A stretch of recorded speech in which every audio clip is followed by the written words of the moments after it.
Recordamos que pueden interactuar con nosotros a través de la etiqueta numeral hora clave. Y le damos la bienvenida a nuestro invitado, el doctor Gonzalo Pulido, médico, escritor y magíster en historia de Venezuela. Bienvenido. Gonzalo Pulido es el que nos va a explicar a nosotros, ahora que estamos conmemorando la batalla de Ayacucho, cuál fue la importancia de esa batalla, porque dice que fue la que selló la independencia no solamente del Perú, sino de América Latina, de toda América. Entonces, ¿por qué fue tan determinante esa batalla? Un gusto estar con ustedes nuevamente. Claro, militarmente otra vez, porque estuvimos en la época del bicentenario de la batalla de Carabobo y ahora hablando de la parte militar del bicentenario de Ayacucho.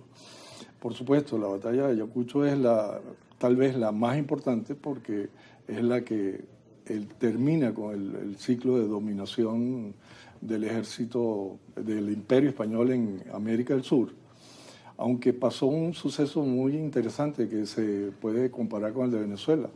Después de la batalla de Carabobo, 2 años después todavía hubo batallas y fue la toma de Puerto Cabello con Perú, a pesar de que en el aspecto de uno de los acápites de la capitulación estaba contemplado que el Callao, que era el puerto del Perú, fuera entregado también. Y Rodil, que era el general que estaba encargado de eso, no quiso entregarse y fue rendido el Callao, igual que aquí Puerto Cabello, 2 años después de la batalla de Ayacucho, y fue por un venezolano, el general Salón, que era de Puerto Cabello también. Bueno, interesante también esa Claro, sí. Claro. Ahora, hay una frase muy bonita del virrey La Serna, que fue derrotado por Sucre, que cuando se consolida la capitulación, él dice, tan joven, refiriéndose a Sucre, y con tanta gloria.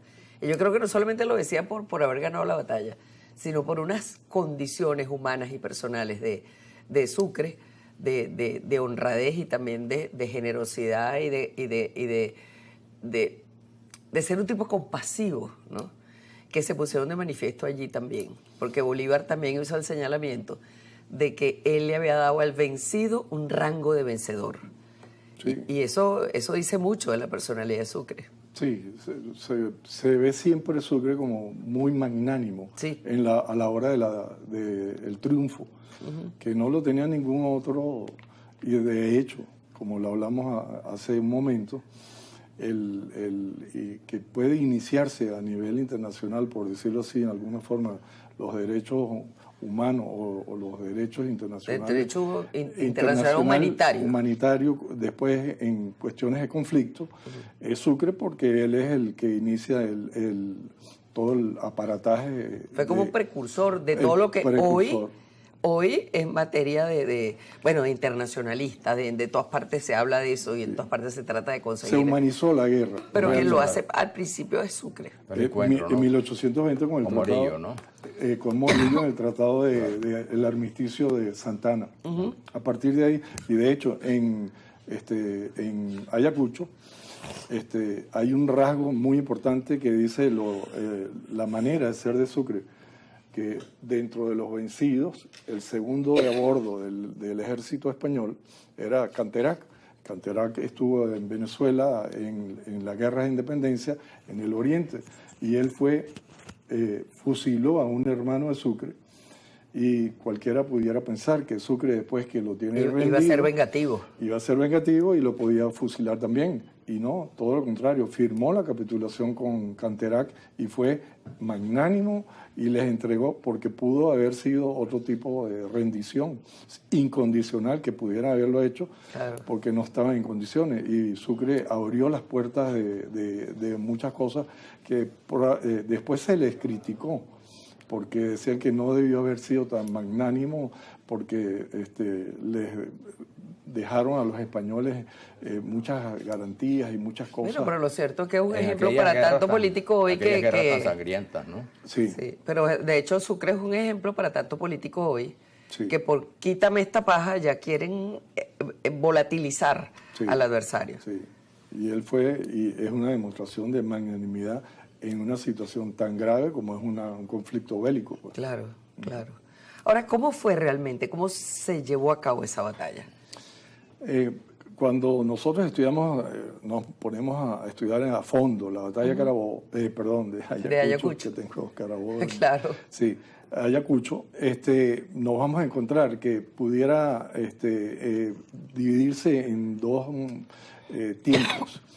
La gente que escribió en 1870 con Paz Soldán, escribió la batalla de Carabobo e hizo un mapa de la batalla de Ayacucho, donde también lo copió el conde de Toratá, que era el nieto del Valdés, que fue, creo que el militar más importante que tenían los españoles ahí, y que estuvo a punto de cambiar la batalla de Ayacucho. Los mapas que dibujó el general, el mariscal de campo Valdés, no aparecieron, y él tomó los de Solán, en el año 70, y los tomó para él en 1896 porque no habían otros mapas. Resulta que esa batalla que ellos entendieron modernamente, la dibujaron como una batalla en paralelo, dos frentes, y la batalla de Ayacucho no es así, para nada. Hay que volver a los testigos y hay que reconstruirla porque fue una batalla con componentes de flanco y componentes de frente. ¿Y eso qué significa desde el punto de vista militar? Lo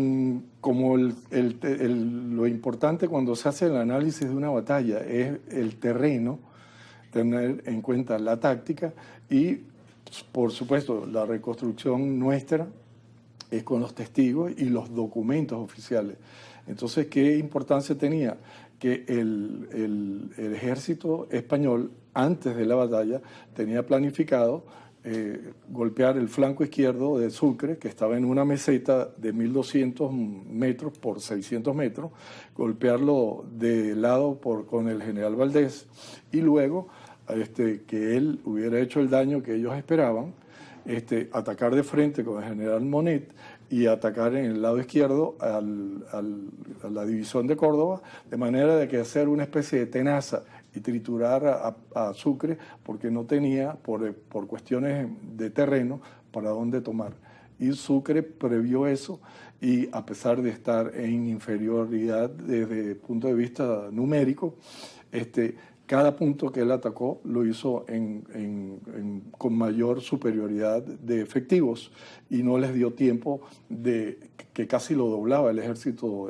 O sea que en eso consiste la genialidad estratégica. Esa fue la genialidad. Eso se destaca así militarmente. Bueno, claro, él hizo algo que impecable. De repente no suena adecuado decirlo en esta forma, pero él respondió el ataque español, como dijo alguien en una novela famosa, como vayan viniendo, vamos viendo. Y así fue. La táctica de él fue, vamos a esperar que hagan los españoles bajando del cerro del Cóndor Cunca, y en la medida que ellos vayan presentándose, ahí lo vamos a golpear. Y no los dejó pasar, porque si leemos la historia moderna, pintan la batalla en toda la Pampa, y resulta en el centro de la Pampa. No, Sucre no los dejó bajar del Cóndor Cunca, lo fue destruyendo al detal. Como iban bajando. O sea que todos esos cuadros no reflejan la realidad histórica. Claro, el cuadro de la que conocemos nosotros, de la batalla, el único que conocemos nosotros realmente, es el de Herrera Toro, que lo había iniciado Arturo Michelena, y lo terminó Herrera Toro. De paso, a Herrera Toro le dijeron y le pagaron para que fuera a ver el campo de batalla, y él no fue nunca.